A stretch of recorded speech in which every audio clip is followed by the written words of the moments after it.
नमस्कार, मैं हूं सत्यपाल और आप देख रहे हैं CWB हिंदी न्यूज। शक संवत 1945 विक्रम संवत 2080 आज फाल्गुन मास के कृष्ण पक्ष की चतुर्दशी तिथि और दिन शनिवार है। तदनुसार अंग्रेजी तारीख 9 मार्च सन 2024। चतुर्दशी तिथि शनिवार को शाम 6:18 तक रहेगी। सबसे पहले आज के मुख्य समाचार। हरियाणा हार्टोन में हो रही डाटा एंट्री ऑपरेटर के पदों पर भर्ती, 12वीं पास उम्मीदवार करें आवेदन। हरियाणा में चुनाव आयोग की नई पहल, बुजुर्ग और दिव्यांग घर बैठे कर सकेंगे अब वोट। हरियाणा सरकार बेटी के जन्म पर देती है 21,000 रुपए, जानिए कैसे मिलेगा स्कीम का लाभ। सीएम खट्टर ने पंचकुला और करनाल में शुरू की इलेक्ट्रिक सिटी बस सेवा, 7 दिन रहेगा फ्री सफर। खाटू श्याम श्रद्धालुओं के लिए खुशखबरी, रेवाड़ी रिंग स्पेशल ट्रेन का शेड्यूल हुआ जारी, बताएंगे पूरी अपडेट। इनेलो प्रदेश अध्यक्ष बन सकते हैं एक्स सीएम ओम प्रकाश चौटाला। जींद में राष्ट्रीय कार्यकारिणी की बैठक में बनी सहमति, अंतिम फैसला पार्टी सुप्रीमो पर छोड़ा। हरियाणा में प्राइवेट बस संचालकों को मिली बड़ी खुशखबरी, अब बगैर शुल्क दिए बदल सकेंगे रूट। सरकार ने घरेलू गैस सिलेंडर के दाम 100 रुपए घटाए, दिल्ली में 803 रुपए का मिलेगा। पीएम मोदी बोले करोड़ों परिवारों को आर्थिक बोझ कम किया। हरियाणा एजुकेशन डिपार्टमेंट के निर्देश, परीक्षा पूर्ण होने से पहले टैब जमा नहीं करवाया तो रुकेगा परिणाम। सीबीएसई सीटेट 2024 अपडेट, सीटेट जुलाई के लिए आवेदन शुरू, 7 जुलाई को होगी परीक्षा। पीएम मोदी 2 दिवसीय दौरे पर नॉर्थ ईस्ट पहुंचे, असम के काजीरंगा में रोड शो किया। आज अरुणाचल प्रदेश में 825 करोड़ की टनल का करेंगे उद्घाटन। और महाशिवरात्रि पर संगम में आस्था की डुबकी, माघ मेले के अंतिम स्नान पर्व पर करीब 10 लाख श्रद्धालुओं ने किया स्नान। और अब खबरें विस्तार से। एक ताजा पश्चिमी विक्षोभ के 10 मार्च की रात से पश्चिमी हिमालय क्षेत्र को प्रभावित करने की संभावना बन रही है और एक अन्य पश्चिमी विक्षोभ के 12 मार्च की रात से उत्तर पश्चिमी भारत को प्रभावित कर सकता है। पिछले 24 घंटों के दौरान बात करें तो गिलगित बाल्टिस्तान, मुजफ्फराबाद और जम्मू कश्मीर में हल्की बारिश और बर्फबारी दर्ज की गई है। अगले 24 घंटों के दौरान मौसम की संभावित गतिविधि की बात करें तो गिलगित बाल्टिस्तान, मुजफ्फराबाद और जम्मू कश्मीर में हल्की बारिश और बर्फबारी हो सकती है। साथ ही 10 मार्च से पश्चिमी हिमालय क्षेत्र में एक बार फिर बारिश और बर्फबारी बढ़ जाएगी। यह मौसम प्रणाली धीरे धीरे हरियाणा और दिल्ली में पूर्व की तरफ जाएगी। 11 मार्च को उत्तरी पश्चिमी राजस्थान और उत्तरी पंजाब में हल्की मौसमी गतिविधि शुरू होगी और यह 12 और 13 मार्च को हरियाणा, दिल्ली और पश्चिमी उत्तर प्रदेश के कुछ हिस्सों तक पहुंचने के लिए पूर्व की ओर बढ़ेगी। इस दौरान तेज हवाएं चल सकती हैं। वहीं 14 मार्च से बादल छटने की उम्मीद की जा सकती है। Haryana state electronics development corporation limited यानी हार्टोन की तरफ से डाटा एंट्री ऑपरेटर के पदों पर भर्ती के लिए आवेदन मांगे गए हैं। जो भी उम्मीदवार इन पदों पर आवेदन भेजने के इच्छुक हैं, वह आधिकारिक वेबसाइट के माध्यम से ऑनलाइन माध्यम से आवेदन कर सकते हैं। आवेदन करने की आखिरी तारीख 14 मार्च 2024 है। आवेदन भेजने वाले उम्मीदवार 12वीं पास होनी चाहिए तथा उनके पास 1 साल का कंप्यूटर डिप्लोमा भी होना चाहिए। आवेदकों की न्यूनतम आयु 18 वर्ष और अधिकतम आयु 42 वर्ष निर्धारित की गई है। उम्मीदवारों से विनम्र निवेदन है कि भर्ती के लिए आवेदन करने से पहले आधिकारिक विज्ञापन अवश्य देख लें।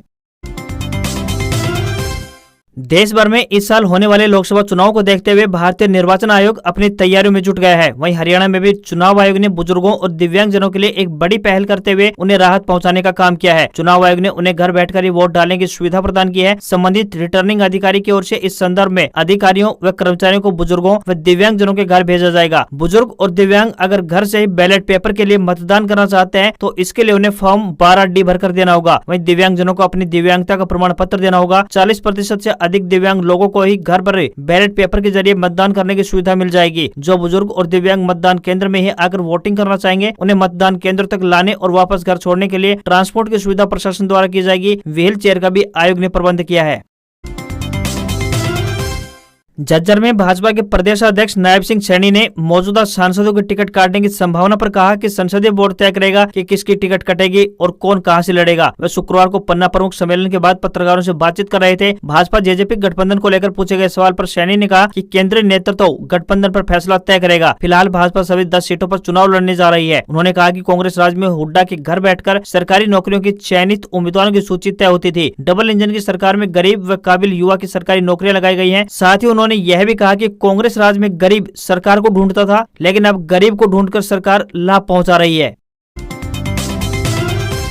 शिक्षा विभाग ने निर्देश जारी कर 10वीं व कक्षा 12वीं के विद्यार्थियों को परीक्षा संपन्न होने से पहले टैबलेट जमा करवाने के निर्देश जारी किए हैं। ये टैबलेट ई अधिगम योजना के तहत कक्षा 10वीं और 12वीं के विद्यार्थियों को वितरित किए गए थे। विद्यालय शिक्षा निदेशालय ने निर्देश जारी करते हुए स्पष्ट किया है कि विद्यार्थियों को टैब, उसका सामान व जारी किया गया सिम वापस जमा करवाने होंगे। ऐसा नहीं करने वाले विद्यार्थियों का परीक्षा परिणाम रोका जा सकता है। 12वीं की परीक्षा पास करने वाले विद्यार्थियों के अलावा कक्षा 10वीं व 11वीं कक्षा के अन्य स्कूलों में जाने वाले विद्यार्थियों को भी अपना टैबलेट जमा करवाना होगा। विद्यार्थियों को मार्च महीने के अंतिम सप्ताह तक टैबलेट, चार्जर, बॉक्स व सिम जमा करवाने होंगे। नियमों की अवहेलना करने वालों के खिलाफ नियमानुसार कार्रवाई की जाएगी। ऐसे विद्यार्थियों को परीक्षा परिणाम रोका जा सकता है या फिर स्कूल छोड़ने का प्रमाण पत्र, डीएमसी व चरित्र प्रमाण पत्र जारी करने पर भी रोक लगाई जा सकती है।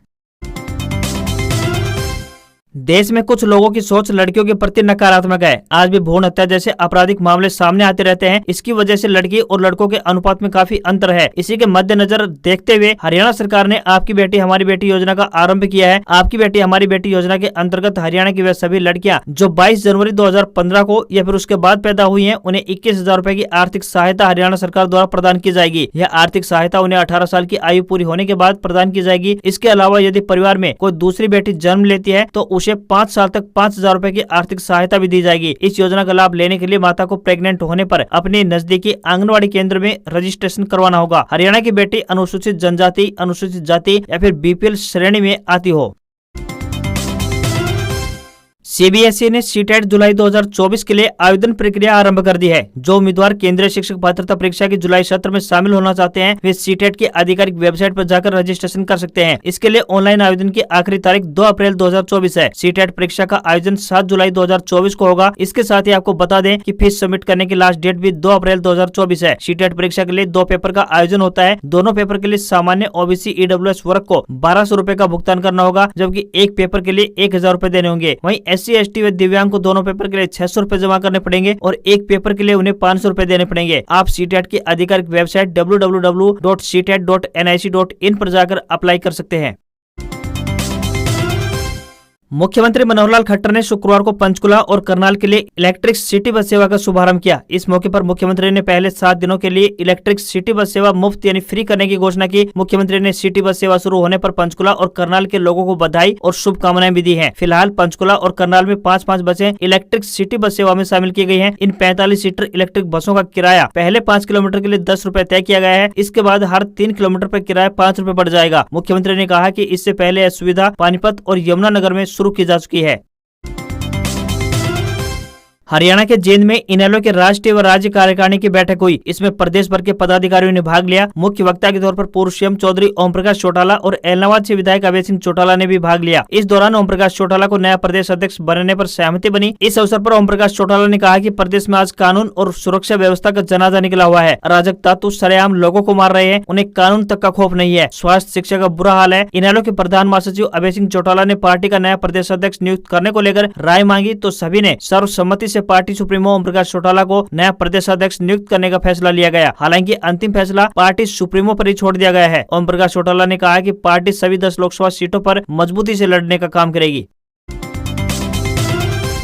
देश भर में इस साल लोकसभा चुनाव होने हैं। अंतर्राष्ट्रीय महिला दिवस के अवसर पर पीएम नरेंद्र मोदी ने देश की महिलाओं को बड़ी खुशखबरी दी है। इस सौगात का फायदा न केवल महिलाओं बल्कि देश भर के करोड़ों परिवारों को भी मिलेगा। उन्होंने घोषणा करते हुए कहा कि भारतीय जनता पार्टी के नेतृत्व वाली केंद्र सरकार ने LPG सिलेंडर की कीमत में 100 रुपए की कटौती करने का फैसला लिया है। इस बात की जानकारी उन्होंने सोशल मीडिया प्लेटफॉर्म X पर दी। इससे पहले सरकार ने कैबिनेट मीटिंग में फैसला करते हुए उज्ज्वला योजना के तहत LPG सिलेंडर पर मिलने वाली 300 रुपए की सब्सिडी की अवधि 1 साल के लिए बढ़ा दी थी। इन लाभार्थियों को साल के 12 सिलेंडर पर सब्सिडी मिलेगी।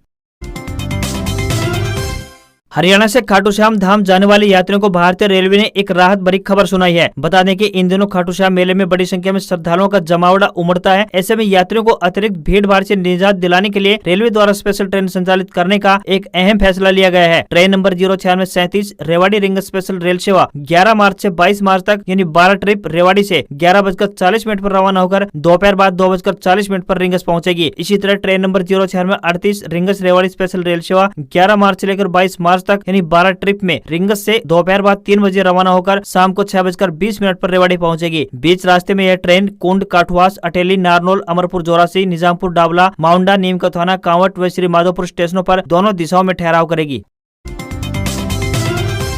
भारतीय चुनाव आयोग ने कहा है कि चुनाव आयोग द्वारा लोकसभा चुनाव का शेड्यूल जारी करने के बाद नामांकन पत्र दाखिल करने की आखिरी तारीख से 10 दिन पहले तक नए वोट बनवाने के लिए आवेदन किया जा सकेगा। इस अवधि में जो भी युवा 18 वर्ष के हो जाएंगे वे अपनी वोट बनवाने के लिए आवेदन कर सकेंगे। किसी भी व्यक्ति को वोट कटवानी है या फिर ट्रांसफर करवानी है तो उसके पास चुनाव की घोषणा होने से पहले तक का ही मौका है। चुनाव का ऐलान हो जाने के बाद वोट कटने की सुविधा नहीं मिलेगी।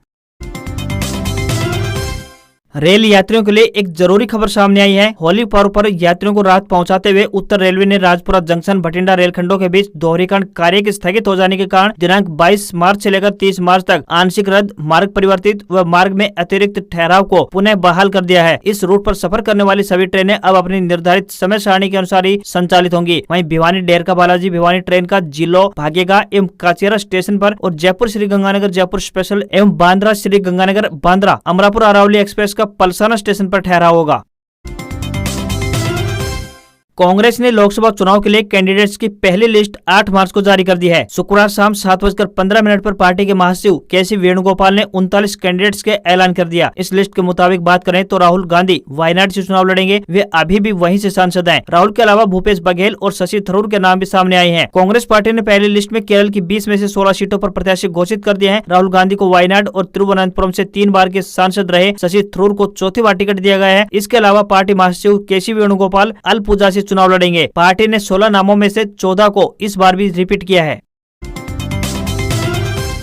सरकार ने सभी स्मॉल सेविंग स्कीमों की ब्याज दरों में कोई बदलाव नहीं किया है। फाइनेंस मिनिस्टर ने शुक्रवार 8 मार्च को नोटिफिकेशन जारी कर इस बात की जानकारी दी है। फाइनेंस मिनिस्टर ने नोटिफिकेशन में बताया कि 1 अप्रैल 2024 से शुरू होकर 30 जून 2024 को समाप्त होने वाले फाइनेंशियल ईयर 2024-25 की पहली तिमाही के लिए स्मॉल सेविंग स्कीमों की ब्याज दरें अपरिवर्तित रहेंगी। इसका मतलब है कि अप्रैल जून 2024-25 तिमाही के लिए पब्लिक प्रोविडेंट फंड यानी कि पीपीएफ पर 7.1% ब्याज दर मिलती रहेगी। वहीं स्मॉल सेविंग स्कीमों पर ब्याज दरें 4% से लेकर 8.2% के बीच है। पोस्ट ऑफिस सेविंग अकाउंट पर 4% ब्याज मिलेगा तो किसान विकास पत्र पर 7.5%। तो वहीं समृद्धि सुकन्या योजना की स्कीम की बात करें तो 8.2% की दर से ब्याज मिलेगा। वहीं सीनियर सिटीजन सेविंग स्कीम पर भी 8.2% की दर से ब्याज मिलता रहेगा। आज खबरों में इतना ही। देखते रहिए आपका अपना हरियाणा का सबसे बेहतरीन news channel CWB Hindi news. नमस्कार। इसी आशा के साथ आपका दिन शुभ रहे।